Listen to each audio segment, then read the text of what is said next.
Assalamualaikum warahmatullahi wabarakatuh. Berjumpa lagi dengan saya Nadia Andriarti pada mata pelajaran matematika.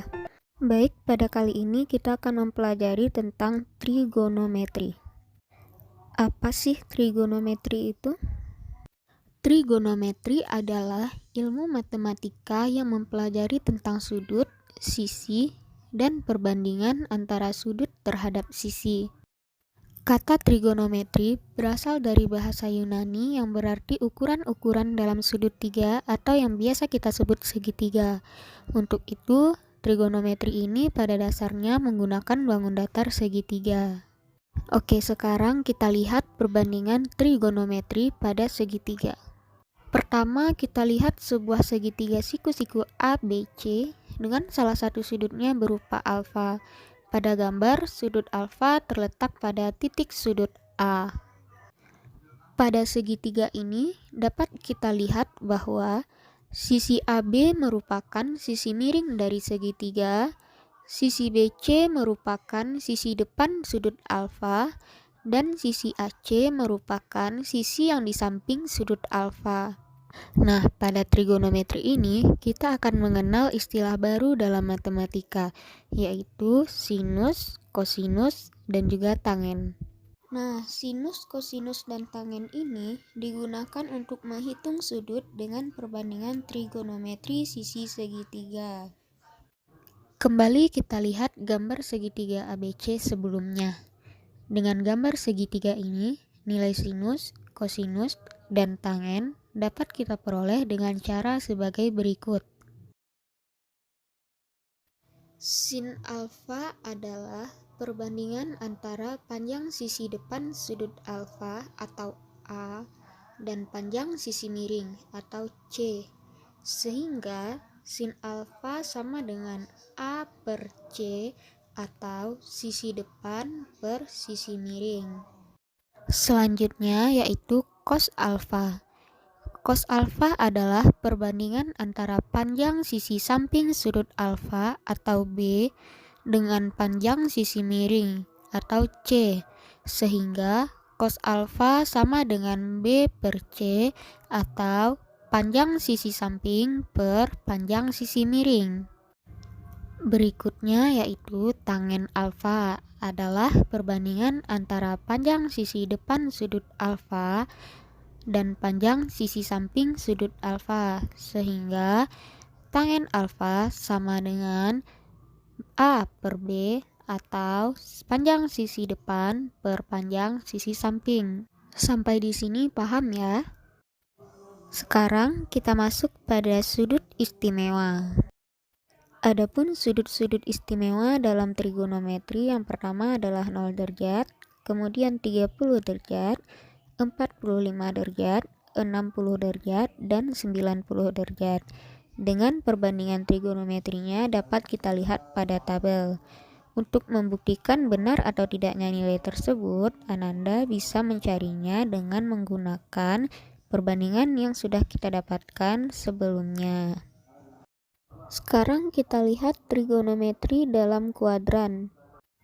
Sudut dalam suatu lingkaran memiliki rentang 0 sampai 360 derajat. Sudut tersebut dibagi menjadi 4 wilayah yang disebut dengan kuadran, dengan masing-masingnya memiliki rentang sebesar 90 derajat. Perhatikan gambar berikut. Pada kuadran pertama, rentangnya adalah 0 sampai 90 derajat. Pada kuadran kedua, rentangnya adalah 90 sampai 180 derajat. Pada kuadran ketiga, rentangnya adalah 180 sampai 270 derajat. Pada kuadran keempat, rentangnya adalah 270 sampai 360 derajat. Dalam hal ini dapat kita lihat pula bahwa pembagian kuadran berlawanan dengan arah jarum jam. Kemudian perhatikan juga gambar berikut. Kuadran 1 terletak pada sumbu X positif dan Y positif, artinya sinus, kosinus, dan tangen pada kuadran pertama bernilai positif.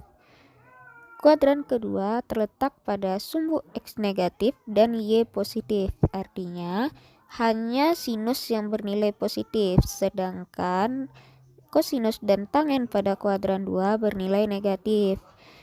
Pada kuadran ketiga, terletak pada sumbu min X dan min Y, artinya hanya tangen yang bernilai positif, sedangkan sinus dan kosinus bernilai negatif.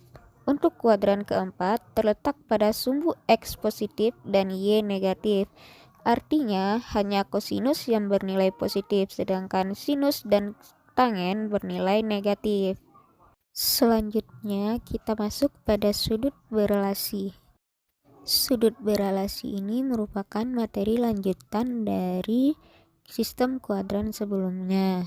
Nah, tabel ini menunjukkan nilai-nilai dari sudut berelasi di tiap-tiap kuadran. Sekarang kita masuk pada contoh soal trigonometri. Tentukan nilai dari sin 120 derajat ditambah cos 201 derajat ditambah cos 315 derajat. Sin 120 derajat berada pada kuadran 2, sehingga nilainya tetap positif dengan besar sama seperti sin 120 derajat sama dengan sin 180 dikurang 60 derajat. Maka sin 120 derajat sama dengan sin 60 derajat bernilai 1/2 akar 3. Selanjutnya, cos 201 derajat berada pada kuadran ketiga, sehingga nilainya negatif dengan besaran sama seperti cos 201 derajat sama dengan cos 180 ditambah 30 derajat. Artinya, cos 201 derajat sama dengan negatif cos 30 derajat. Nilainya adalah negatif 1/2 akar 3. Selanjutnya, cos 315 berada pada kuadran keempat, sehingga nilainya positif dengan besaran sama seperti cos 315 derajat sama dengan cos 360 dikurang 45 derajat. Artinya, cos 315 derajat sama dengan cos 45 derajat dengan nilai 1/2 akar 2. Jadi, nilai dari sin 120 derajat ditambah cos 201 derajat ditambah cos 315 derajat adalah 1/2 akar 3 dikurang 1/2 akar 3 ditambah 1/2 akar 2. Hasilnya adalah 1/2 akar 2. Baik, sebagai bahan latihan di rumah, kerjakanlah soal-soal berikut ini.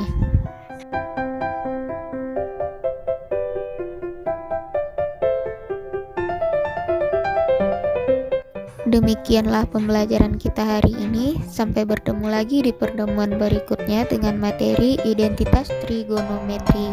Terima kasih. Wassalamualaikum warahmatullahi wabarakatuh.